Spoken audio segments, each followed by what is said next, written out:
abada ba zan bar ki ba. Ki sa ranki ni na ki ne, kuma na samu mallakin ki ne. Shi kuma san kina bayyane, domin zuciya na sane. Yawan afuwa halin ki ne, shi haƙuri ɗabi'ar ki ne.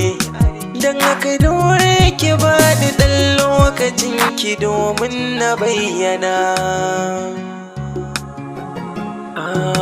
Duk abin da ya yi ƙarshe kwai farko, ƙalubale kwai ga abin da zai karko. Kiya shi ke jurar abin da ya ɗauko, na zo gidan kutun babu ɗan rako. Na shafa shekarun na ta yin dako, na so da babu mai maka taimako.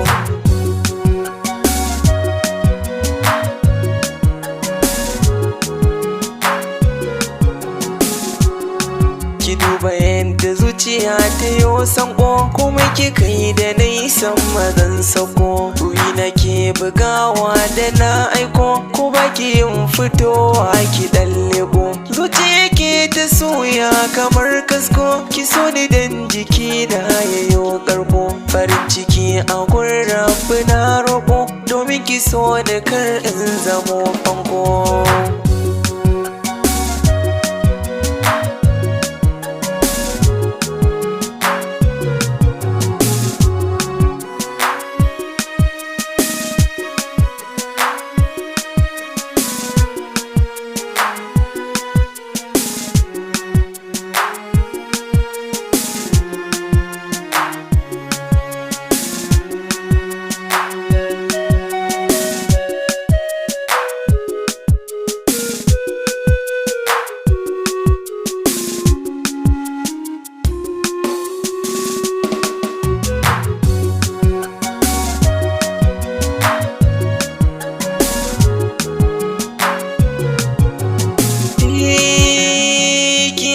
Ki nazari ki gane dukkanin gaskiyata. Ni guziri da katari gare ni ke kika zama tomin mafitata.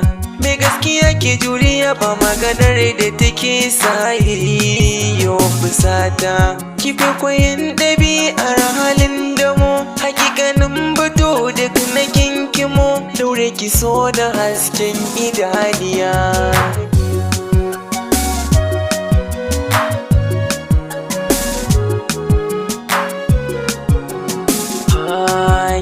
Ka zamto farin ciki na, babi kere ya adole kuna. Zuciya tilasi ta yo bugawa, in kika ce za mu fara ban kwana. So garwashi ne ya ƙona raina, ki ce kaɗai za ki share kukana. Kuma kike so ki yo faɗa min, domin kwakin zama hannu na damana. Na mallaka miki zuciyata, iya wuya ba za ni bari ki ba.